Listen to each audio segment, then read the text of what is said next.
our pambansang photo bomber, the Toyota Innova, finally gets a major update. And it's gonna be called the Innova Zenix. In this video, we'll talk about what's new in the new Innova Zenix, and we'll talk about the differences between its two variants.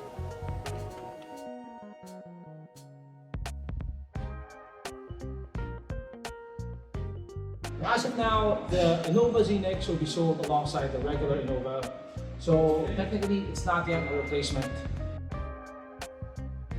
Unlike a lot of Toyota's recent models like the Avanza, the Veloz, and the Race, which are all based on the Hatsu platforms, the Innova Zenix is based on Toyota's GAC platform. So this is a legit Toyota. So this has a unibody chassis, unlike the previous Toyota which had a ladder frame chassis. It's also now front-wheel drive. As for the differences, they're very subtle. The main difference is that the hybrid comes with 18-inch wheels, while this gasoline variant comes with smaller 17-inch wheels. At the front, the differences are quite minor. The grille of the V, it's quite subtle, but it's not as glossy as the grille of the hybrid.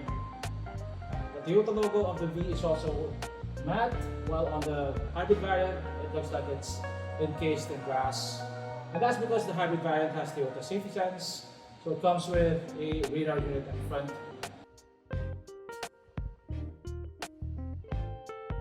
So the main difference between the two variants is underneath the hood. Both variants have 2-liter internal combustion engines, but the hybrid also has an electric motor that produces 111 horsepower. Now this is a full hybrid vehicle, not a mild hybrid like the Ertiga. The gasoline-only variant produces 172 horsepower and 205 Newton-meters of torque and is coupled to a CVT transmission, while the hybrid produces a combined 184 horsepower and 188 Newton-meters of torque. Okay, so both variants of the Innova Zenix have a power liftgate.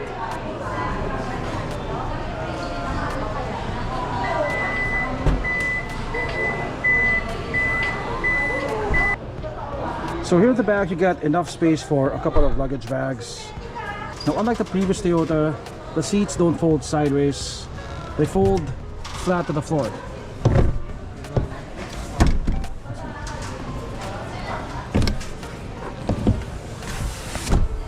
So you now have a lot more cargo space here behind the second row seats.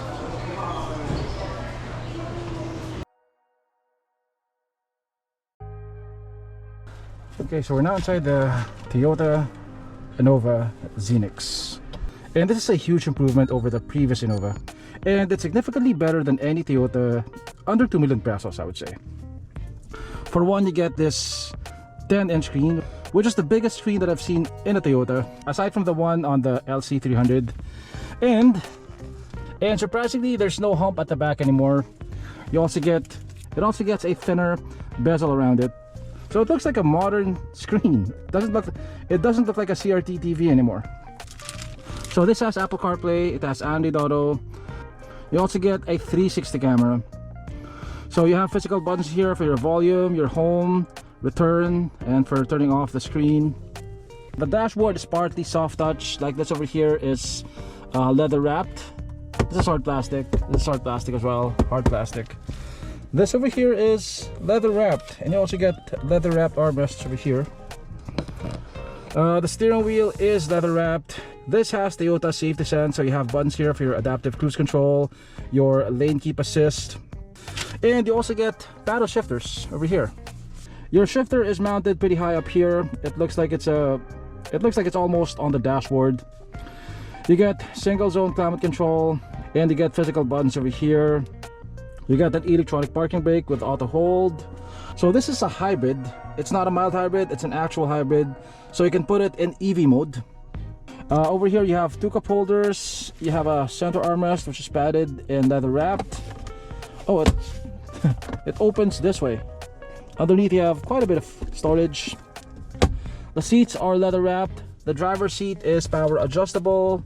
The passenger seat is manually adjustable. So over here you have buttons for your 360 camera, for opening your power tailgate.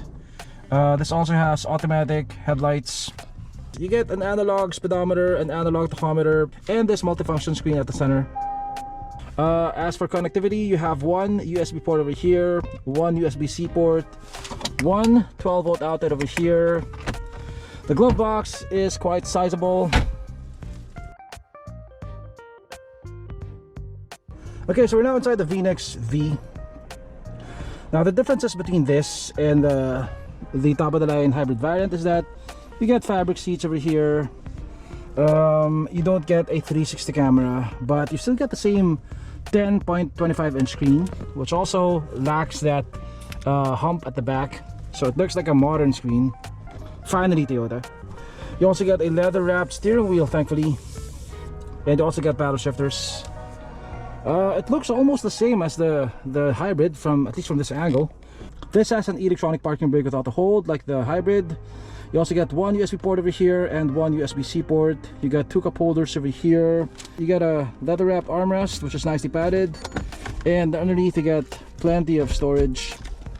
What else am I forgetting? You also get paddle shifters. The screen, the instrument cluster is the same as the hybrid. You get an analog speedometer, an analog tachometer, and a multifunction screen at the center. The steering wheel tilts and it also telescopes. The seats are manually adjustable as expected. You got one 12-volt outlet over here and some storage over here for your phone. This is not anti-slip though, it's just bare plastic.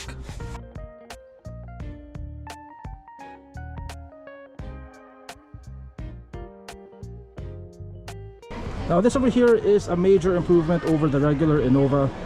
So you get captain seats here at the second row. They're both power adjustable, as you can see, and yeah, you can move it forward and back, and you also have these leg rests.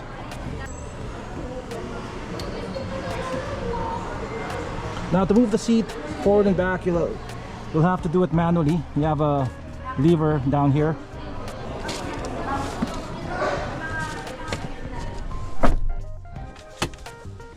Each seat gets its own armrest. You also have ambient lighting over here.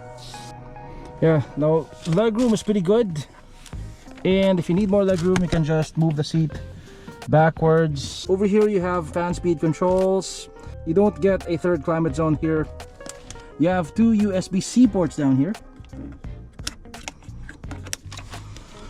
You don't get the tray anymore over here that you got on the other Innova. Over here you have a center tray with two cup holders, and your aircon vents are up here. Okay, so like the hybrid, you also get captain seats back here, but the difference is that one, they're no longer covered in leather, and two, they're not power adjustable, and you also don't get the leg rest anymore. Let's step inside. So back here you get fan speed controls. You get two USB-C ports. I'm not sure if I can see that, it's pretty dark in here. You get individual armrests for each passenger. You get two cup holders over here. You also get this ambient lighting over here, which doesn't really look that good. It looks like it's something that's bought from Lazada. Your aircon vents are up here, vanity lights over here. Yeah, still a nice place to be, especially compared to the previous Innova.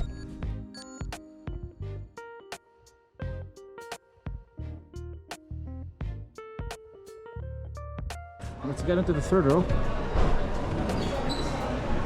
So because it's now a unibody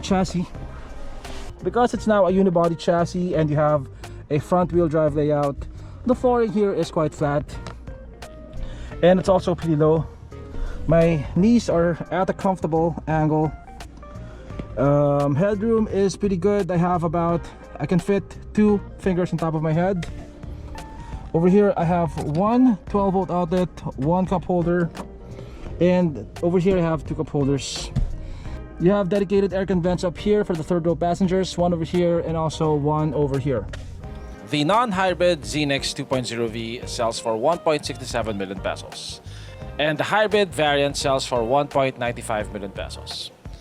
That's a price difference of 283,000 pesos. And for that price difference, you get ADAS, you get leather upholstery, power adjustments for the driver's seat and the second row seats, and of course, most importantly, you get a hybrid powertrain, which means that it should get better fuel economy figures, and you also get exemption from number coding. Thank you for watching this quickly shot and edited video. Do check out my other videos, they have slightly better production. And thanks to Toyota Otis for letting me film this video. If you're interested in the Innova Zenix, you can contact them through the number shown on the screen.